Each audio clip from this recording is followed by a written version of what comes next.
Hello, everybody, and welcome to Thursday. And of course, Thursday being one of our oral training streams, which is absolutely fantastic.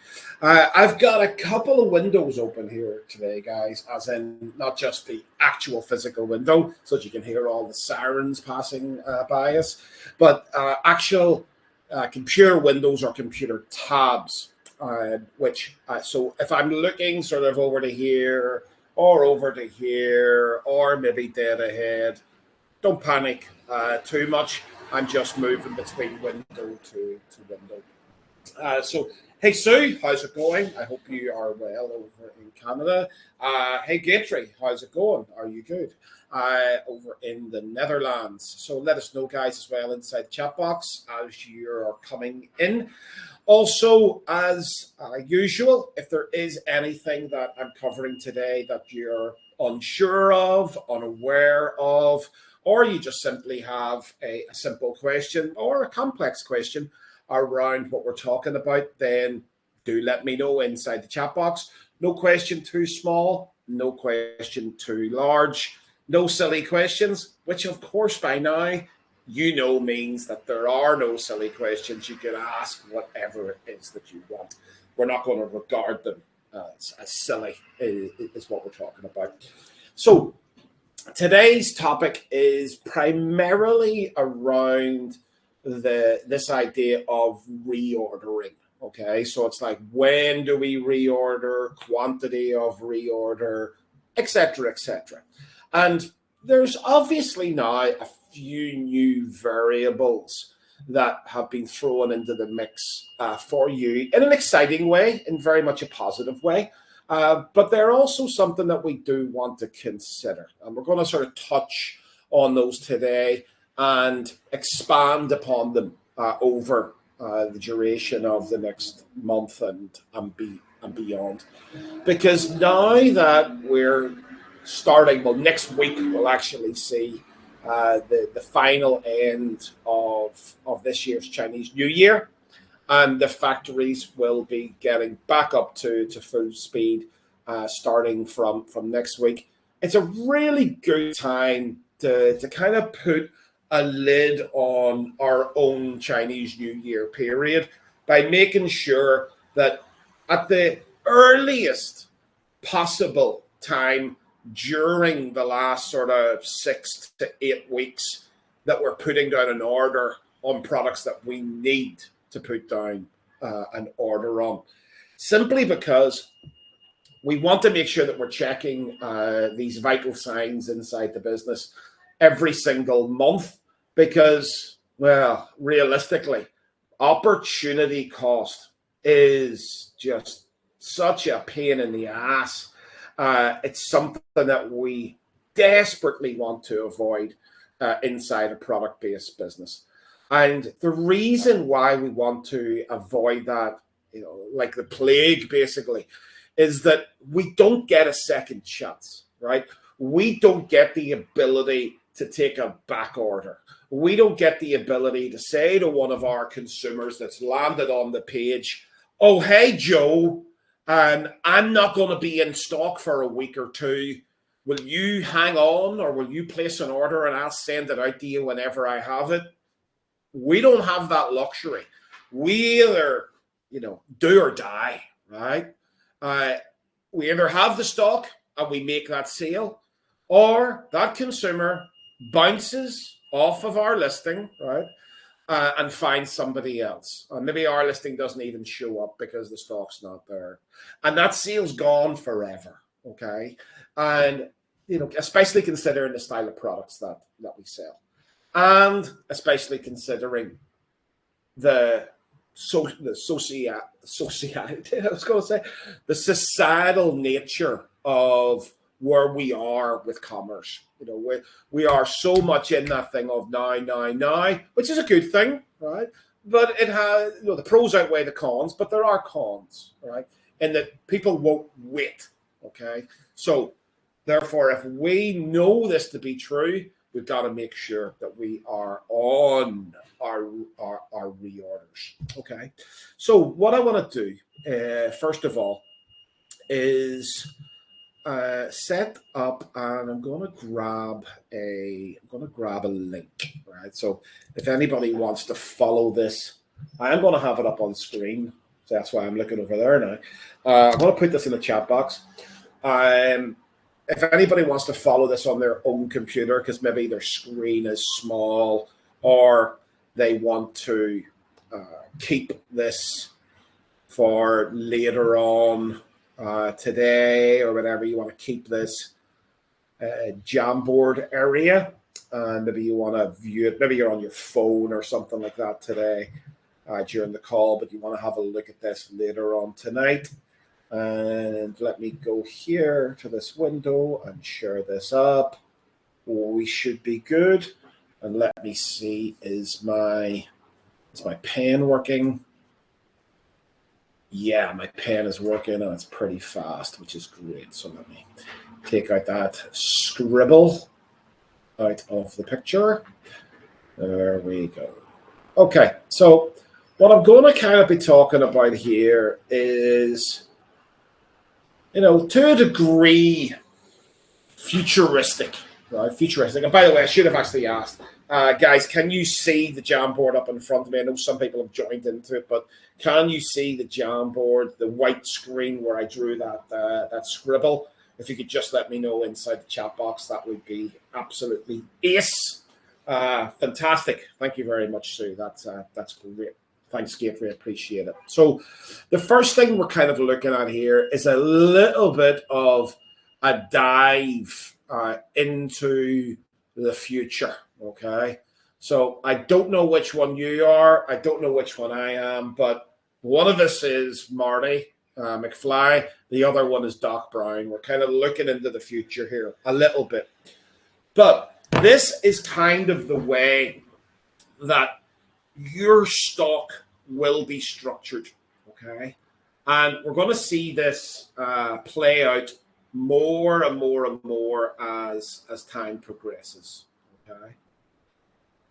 So this first area, and excuse the crude drawing because I am on a notepad, is in production, okay? In production, as it always has been. It's kind of like the source, the very first port of call, okay? Now, as we move forward, of course, you will have likely got inside here an all one facility, okay? All one facility or some form of storage in the production country, all right?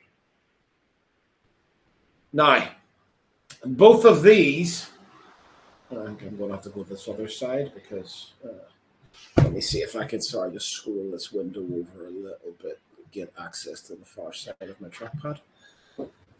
Yeah, there we go. So here, these two areas here are obviously in China, okay? This being the source country of our products, okay? And then what we have is a series, right, of fed countries, okay? So let me do this. So what we might have over here is stock in a country of the US, all right? Now, if it's in the US at all, wherever it may be, right? If you live in the US and you've got it in your back room, it's in the US, right? If it's in Amazon Fulfillment Center, it's in the US, okay? Same thing goes for Canada, right? If you live in Canada, you've got it in your garage, or I don't know what Canadians call a garage. Maybe let me know inside chat box. What do Canadians call a garage? Americans call it a carport, right? No idea why they call it a carport or a car hold sometimes. It's not an airport. Americans don't call it a carport. It's a garage, right? And then whenever people say Garage to us, they say we sort of sound French, but who knows? Then we have the UK, let's say. Let's see. See? Canadians call it a garage or a garage. Right? A garage. Garage. Then what we might have here is, say, like Australia. But what, like I was saying, sorry, I got cut off as I was talking about. So if you've got it at home in Canada, it's in Canada, right? If you've got it in a warehouse in Canada, it's in Canada. If you've got it in Amazon in Canada, it's in Canada, okay? And then we might have over here Japan, okay? Now, there is one element here as well, that if you're servicing, right, another country from another country, then the stock is here. So the best example that I can use is the United Kingdom, okay? Because it's likely that, especially early days, you might be servicing the German market and, say, the French market from United Kingdom stock, okay? That's no problem, right? That basically means that you don't have any stock in Germany, okay? You don't have any stock in Germany. You just have stock in the United Kingdom, okay? So we can start to see then that our countries of where our stock is starting to have an impact, okay? And this is obviously a one-way passage, okay? So we can send stock from a facility in China to a Canadian fulfillment center, or we can send it from a facility in China to a UK fulfillment center, or we could send it to a Japanese fulfillment center, okay? And when it goes from production, right, we kind of have a one-way arrow that is going into our all-one facility, okay? So far, guys, I know this is very basic, but does this make sense? Just give me a Y inside the chat box if this makes sense, all right? Because what we've kind of got here is we've got the production end, okay? This is the production end. Now, when the production end finishes, it goes into a storage facility, okay? Now, in this facility, in this storage facility, it's not available for sale, okay? It can't be sold, all right? Now, inside this area, some people might call this a storage, and what we want to make this is we want to make this a fulfillment house, okay? So this is somewhere that an order can be fulfilled, okay? This is in fulfillment, okay? Now, obviously, the fulfillment end here, okay? If we kind of have a look at this, does anybody inside the chat have an expression that they might have heard about the fulfillment side of things in terms of the levels of stock that you want to have in a fulfillment center or fulfillment house, right? Anybody got any ideas as to, what is it that we're looking for to have in terms of a level of storage or a level of stock inside a fulfillment center, okay? Now, an obvious one, all right, while you're really typing certain things in, an obvious one that we might not have in our ideas is if there's a fulfillment house available, right, we want to use it, right? So if it's available, we are utilizing, okay? Utilizing, okay? Now, I understand before, right, that, if you did have the availability of, say, the United Kingdom or Japan or Australia, right, But I get it, right? You having to do an order just for that country, maybe like 1,000 units or 500 units or even 300 units, or that was going to take a relatively large investment, right? And it was going to tie up capital on a market that you were in a way testing, right? And while I would have still said to go and do it, I understand why a lot of people didn't. Okay. Now, that excuse is now off the table, right? Because we don't have to do an entire order, right? And we're not picking up small order fees, right? I understand that whenever maybe you were shipping 50 units to the United Kingdom, it didn't make theoretical sense, or it didn't make numerical sense to send that amount because you were picking up small order fees, you were picking up order creation fees, you were picking up this, that, and the other. That excuse is gone as well, right? So if it's available, we want to utilize it, okay? Now, Sue says relatively small amount of stock, right? Absolutely, okay? Now, this expression is kind of called just in time, okay? Now, we don't want to make it that it's just in time like a supermarket has it. Sorry, I have a tendency of doing that whenever I'm typing on a trackpad because it goes slightly slower than I do. But the likes of Walmart or Tesco's or Lidl or big European one, Carrefour, right? They have their system so well nailed, right, that they know that in a certain branch, they're going to sell 16 tubs of peanut butter every single day, right? So they hold 17. And then the very next day, another 17 get delivered, right? It's monumental. It's a phenomenal system whenever you see it, right? But we don't want to do that per se, but we do want to have a version of that, okay? We do want to have a version, okay? Because actually, from here, right, from here, we can send something every 2 weeks, right? Every 2 weeks. Now, sometimes that will make sense. Other times it will not make sense. We might need to extend that, okay?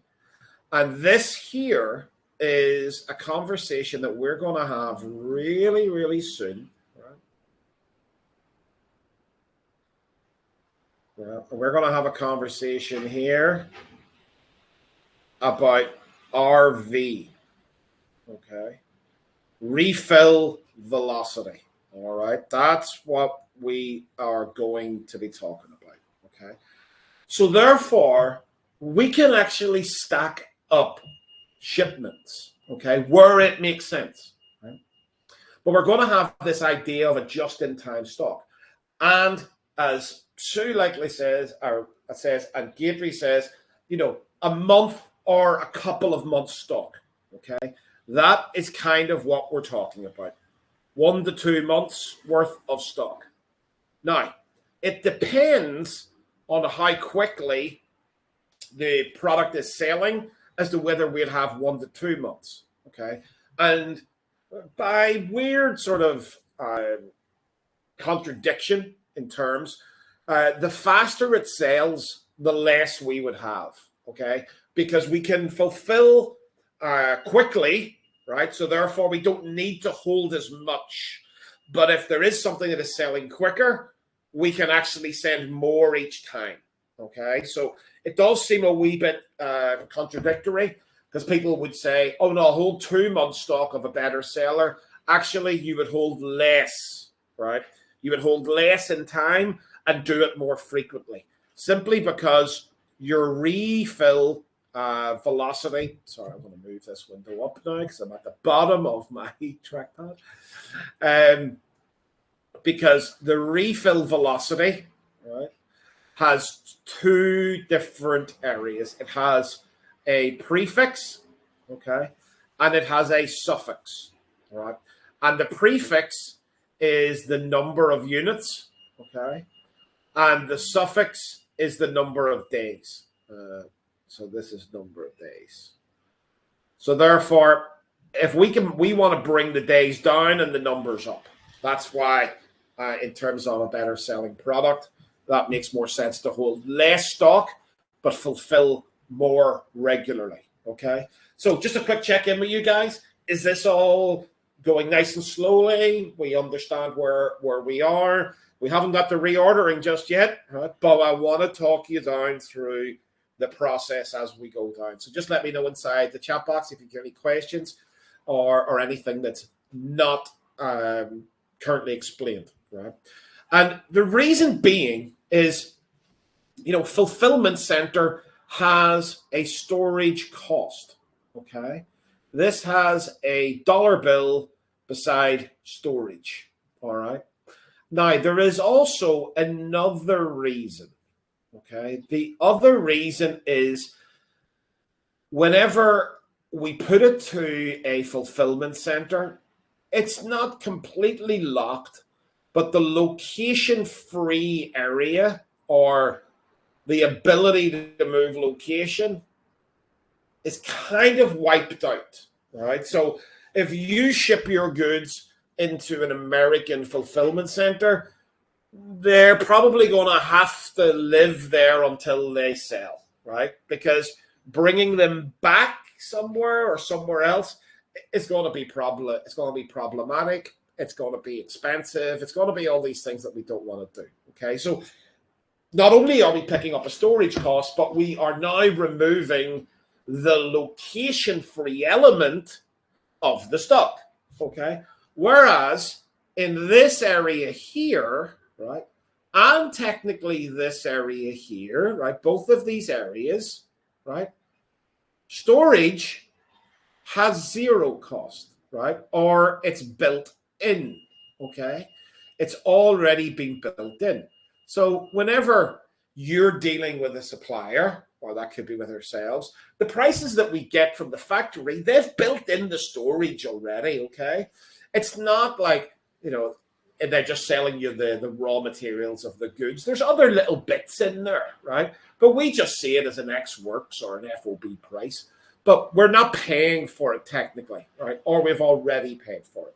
So the storage doesn't exist, but the location-free element here does exist, right? It does exist. So we can see the opposite, right? Look at those in terms of being opposites of each other, right? If a product is in production, there is no storage, right? And it is location-free. If a product is in a fulfillment center, there is storage and it's not location free, right? And the other thing, of course, in here is, can it be sold, right? Can you sell it? Can you ship it to a customer? No, but in here, it can be sold, okay? So they're almost the equal and opposite of each other, right? They're the equal and opposite of each other here, okay? Now, here is where things can get a little bit interesting, right? Whenever we're looking at putting an order on or reordering, what we're really doing is we are putting a product into production, okay? Pretty straightforward. We are moving a product back into production, okay? And the numbers, right, are going to relate to everything you know about every single country, okay? They're going to relate to everything, right? But also, there's certain things that we need to know about each individual area because of this location free down here, okay?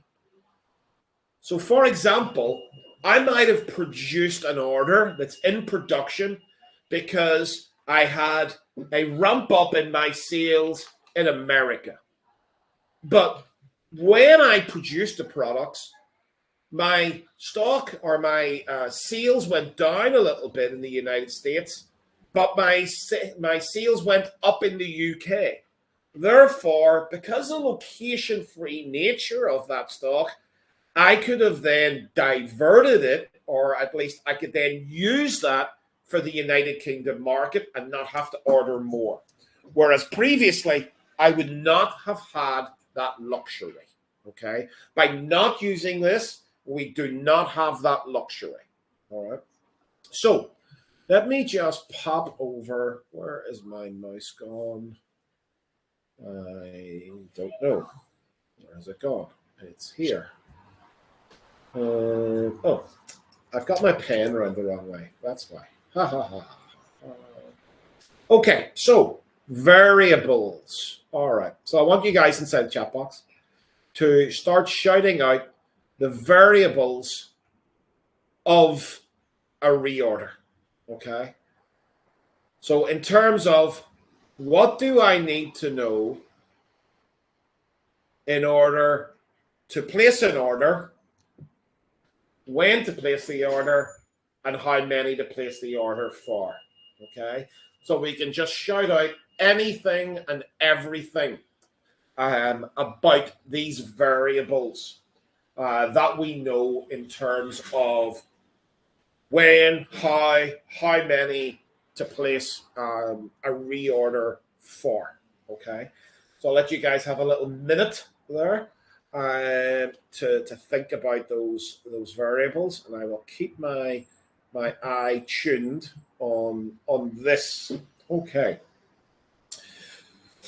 I'll just take a little glass of water while you guys are typing things in, and you can type in as many or as little things as you want inside the chat box. Then we will get to work. Okay, so we have MOQ. All right, so what is the minimum that I can order? Because I may have a whole pile of data that tells me about how many I would. That is an M, by the way. I'm going to rub that out. I do that all the time with this trackpad. I may have all of this data about how many I'd like to order, but that is academic because of how many I have to order. Okay.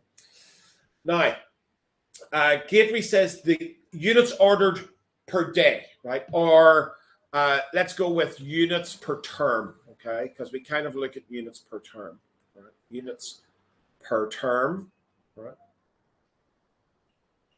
Let's type that in, units per term.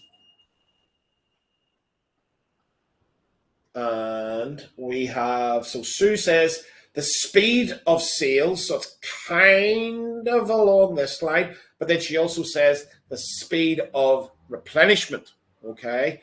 So some people might call that like lead time. I'm going to call it transit time, okay? Transit time.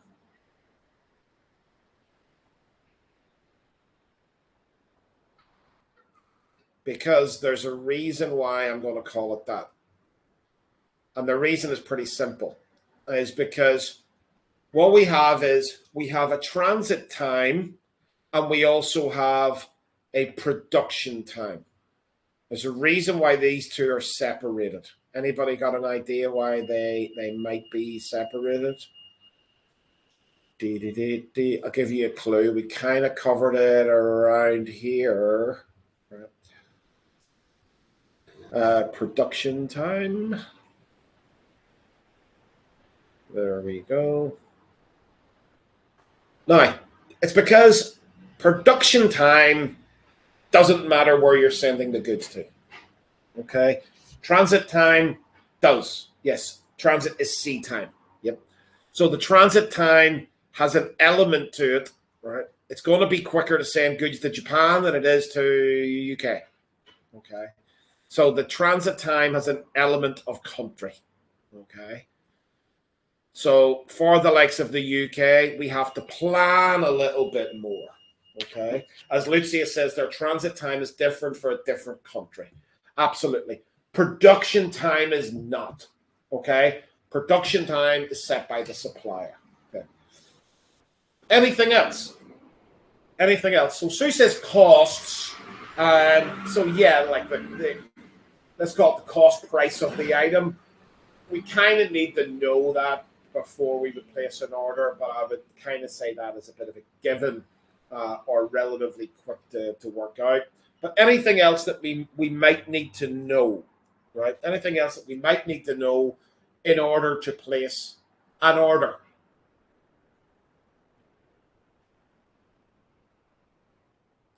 And Sue says, yeah, now really just one cost rather than several. Yeah, so it's kind of like this baked in cost price of what you're going to pay for a unit. Okay. Gateway says the time Amazon takes to put it on the shelf. Right. So I would kind of include that in our transit time.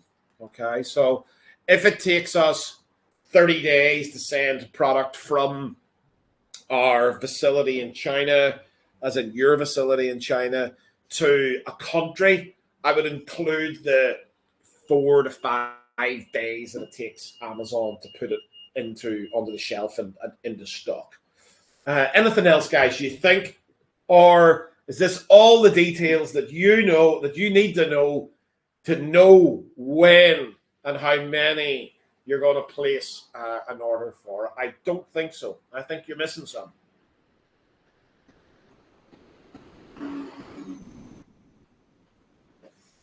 Let's see. Let's see what else you've got. Cash flow. Yeah, to a degree. But if you need to place an order or a reorder, you need to place a reorder regardless of whether you have cash in the bank. Right? I know that sounds a little bit weird, but if we know that we need to place a reorder for a product that we would reorder, we have to just find that cash flow.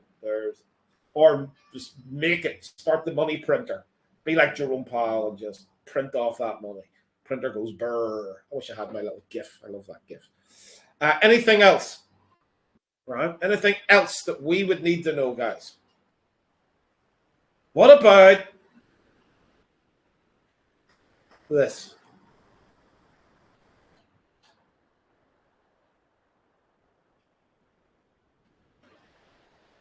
What about stock on hand?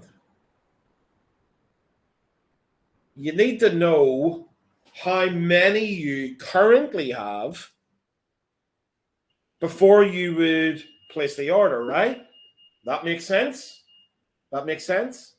Now, also, stock on hand goes a few ways, right? So I'm going to draw an arrow up here, and then I'm going to draw 5 arrows down here, right? Now, where do you think I'm going here? It's obviously got a relationship to stock on hand. What is that relationship? Okay. What is that relationship to stock on hand? What do you think? Let me know inside the chat box.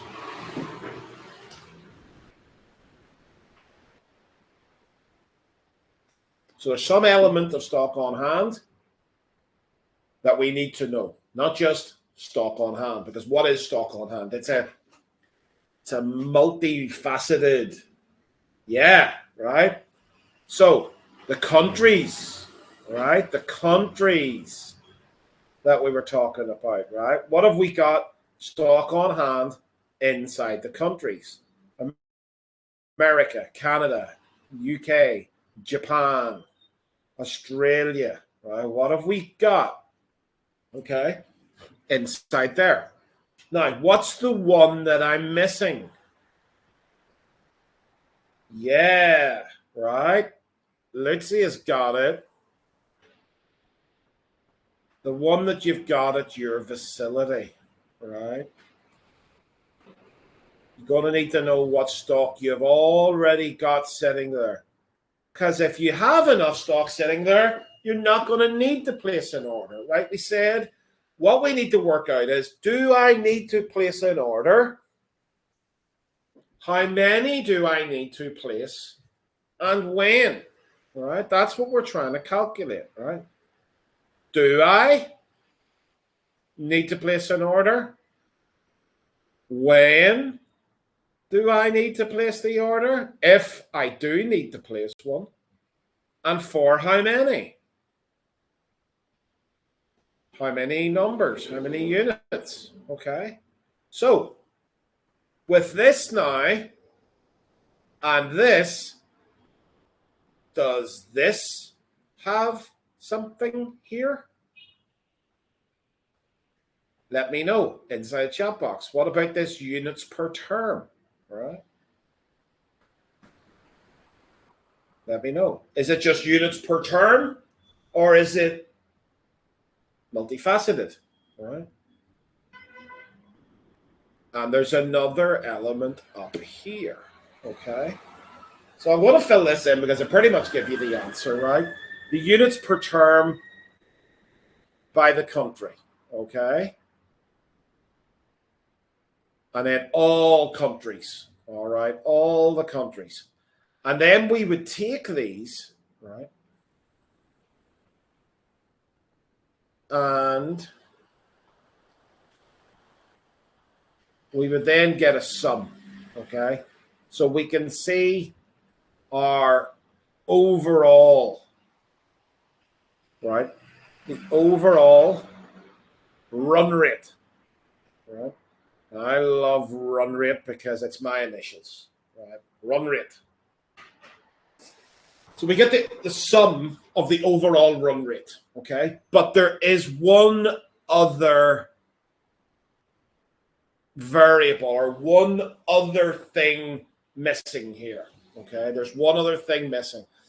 I'm going to give you a couple of seconds, right, to think of what's the other thing that could be missing inside units per term.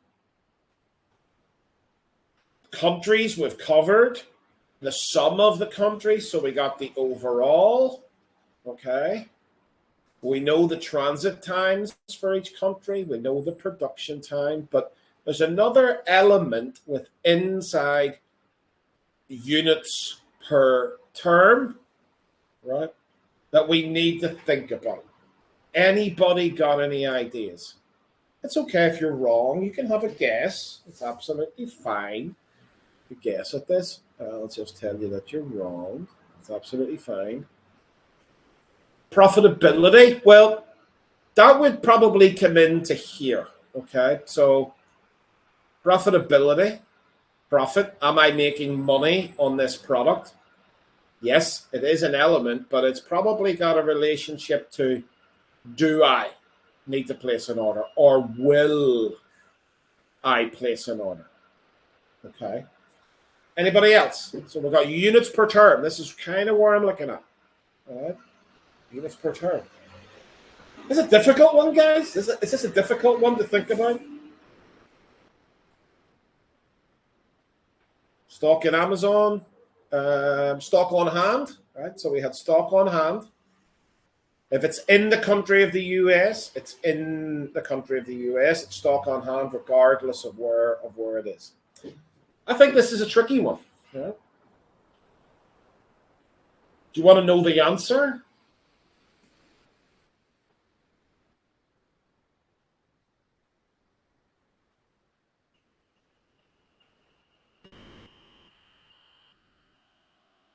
The trend. Aha. So you go, right? The trend. Okay. So the trend of what has been happening inside your units per term. Okay. Now, this trend here can take into consideration a number of things. Right? Is it increasing, natural increase, or natural decrease? Okay. Do we have seasonality? Is there a point in the season where the product, whilst it may not be seasonal like Christmas trees, it does sell better in the winter months? Okay. Also, expansion. Okay. Am I looking at this and saying, hey, hang on. At this minute in time, I am not selling in Japan. So therefore, if I want to sell in Japan, and I'm only looking at my numbers in America and Canada, I'm going to need to increase that. Okay? Does that make sense, guys? Does that make sense?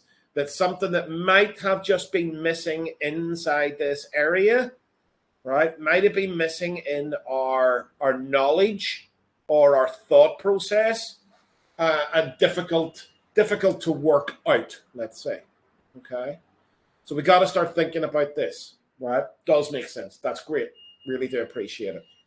Okay, so what we've got to do, right? What we've got to do is we've got to work out, right, how much stock we have on hand, what these rates are, these sales rates are doing right now, what the trend has been doing for a while, whether we're going to expand as well as bring in the transit time and production time to work out when I am going to place the order and how I'm going to place the order. How many numbers, or am I even going to place the order, right? Because if the weigh-in is 60 days from now, I'm not going to place the order right now. I will do it, but I'm not going to do it right now, okay? Or I might turn around and be saying that, actually, I have enough stock as of right now. I'm not going to place the order until I relook. Or I'm going to know that I'm expanding and I need to place the order because I've got stock running out. All of those different things. Okay? Now, would you agree that this sounds complex or complicated, right? Let me know inside the chat box with a C if you think it's complex, or N if you know. It's like, I don't think it's complex. I can work this out. Okay?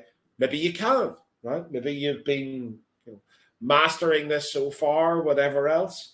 But just let me know, because there are a number of moving elements here, right? Gatry. All right. Gatry says, Sue says C-ish. I like that. Sue's not committing. Sue's not committing. Sue is sitting on the fence. C-ish. Gatry says, I'm waiting for the Google Sheet. Okay. Okay. Well, I will not disappoint.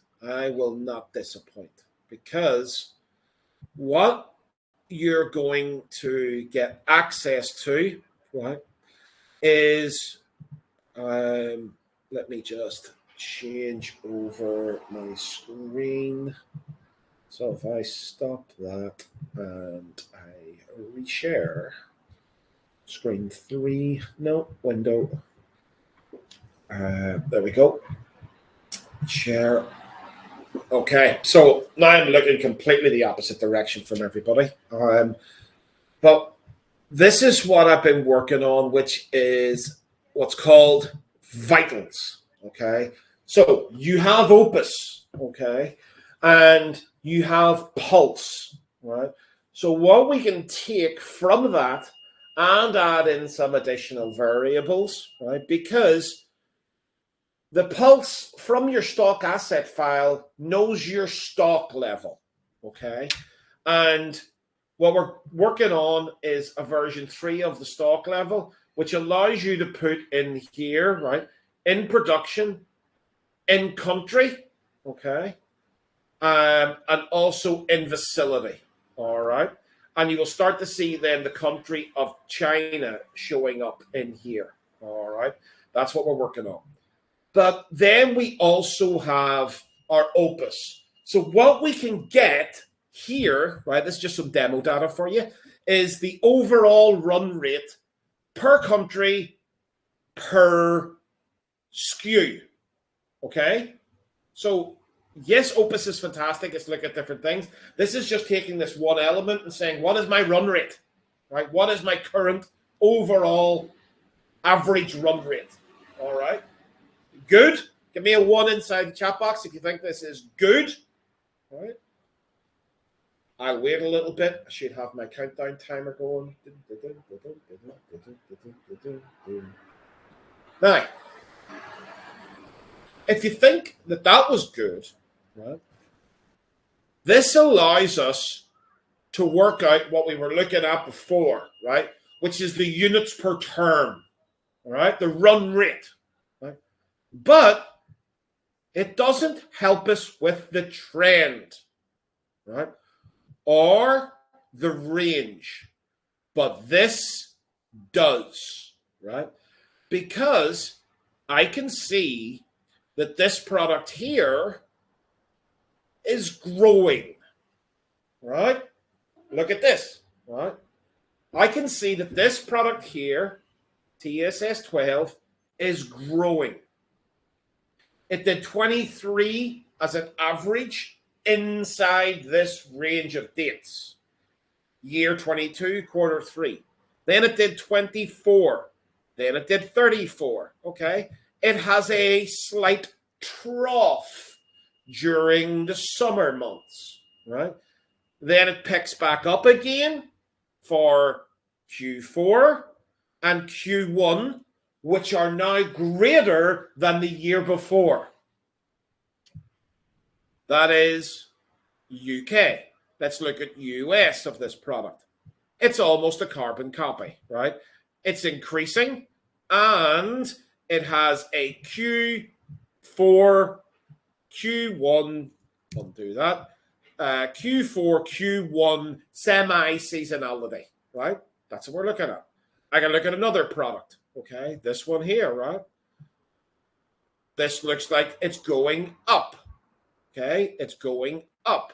Here, it's going up, right? But only just up, and also has a form of seasonality towards the winter, okay? I could even say that in this country here, this is slowing down, okay? This product here, slightly speeding up, right? This product here, staying pretty static, okay? Now I have all this, okay? Now, if you thought the previous one was good, give me a 2 if you think this one is better, right? I could also see my sessions on average by country, right? I could see my sessions by country, by range of terms, okay? Now I'm getting to see all of these different variables that I need, right? And the last little piece, which you can see we're working on it, it's called sheet 9. But what is the stock at my source? What is my stock in the country? How long will this stock last in that country? When do I have to replenish? When do I have to reorder? And how many will I have to reorder? So that is what we're working on, guys. That is what we're going to bring to you. You are going to be getting the vitals report, okay? But of course, right? Of course, the vitals report is pointless, okay? If you are not doing your drop files, okay? Because Opus will not have any data to bring in the sessions and bring in the run rates. The vitals report is useless if you are not doing your stock asset files at the start of every single month, okay? Because it will not know what you have in stock and where you have that stock, okay? When you get vitals and we're filling those 2 bits of information up, it will be one of your friends, right? It will help you along the way with indicators to show you when you need to reorder, right? if you need to reorder, how many that you would need to reorder, and when. Okay, so it does if you need to reorder, how many you need to reorder, and when you need to reorder. Okay, and it needs to base those things on a number of factors. But of course, whenever it's talking about stock on hand, it has to consider what you've got in the country, because that can't move, right? But it can also has to have a look at what you've currently got, right? That could go anywhere, okay? And I'm sort of starting to do that GIF there, which is absolutely brilliant. So it's vitally important, okay? I want us thinking about what we've gone over today. I would encourage you, right, to potentially take the recording from today and go back over it again. When the article comes out, read the article of how we covered this. This is a vital cog in the business. Hence why the report is called Vitals, right? There is no other reasoning for this being called Vitals, only because it is a vital cog in the business, right? When you have done this, right? When you have read about the article, reviewed the call a number of times, you might have questions.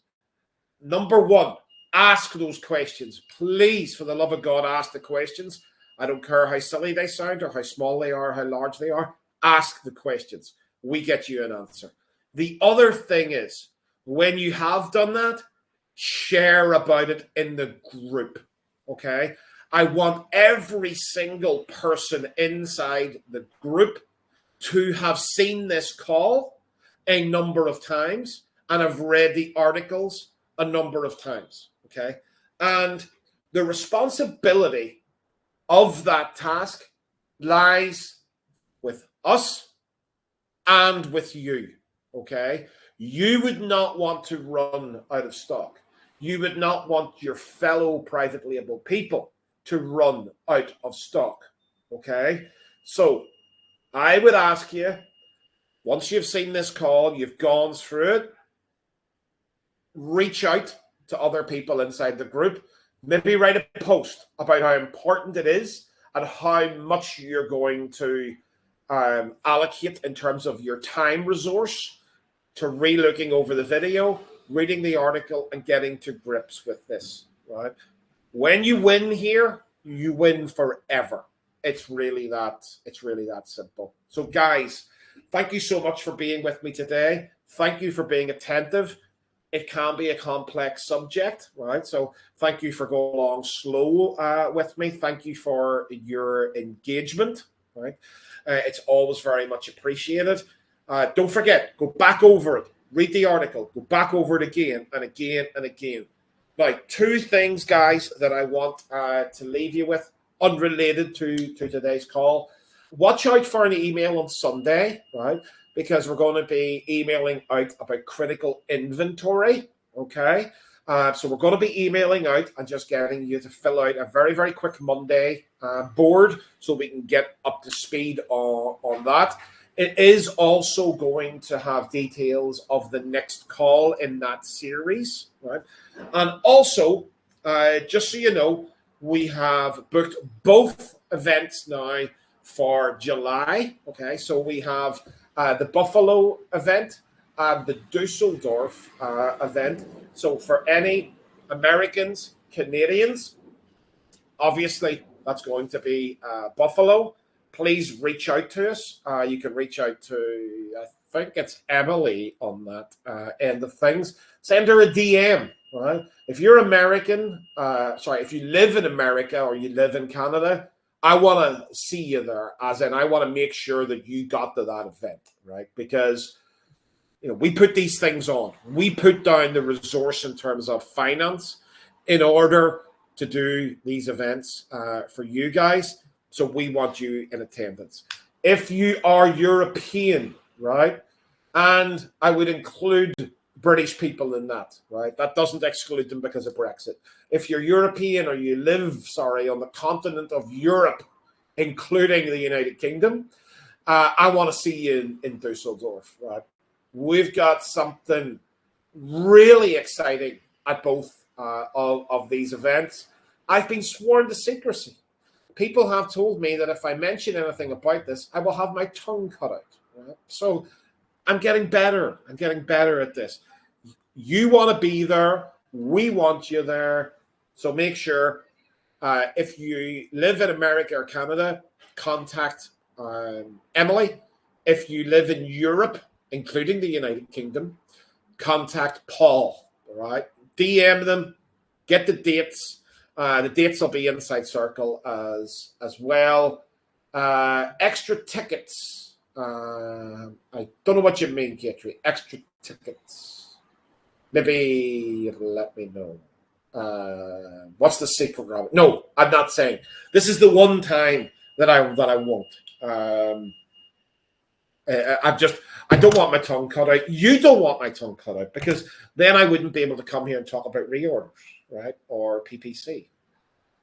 Oh, extra tickets for Taylor Swift. No, I'm not even going to Taylor Swift. It is my wife and my daughter and Paul's kids are going to Taylor Swift. I'm staying as far away as possible from that event. I'm going to spend time with you guys. All right, there we go. That's what it's all about. So, all good, guys. Make sure you're getting to those things. Make sure to look out on Sunday for that email. I'm going to sign off now, guys. And of course, my name is Robert, and I am a private label person.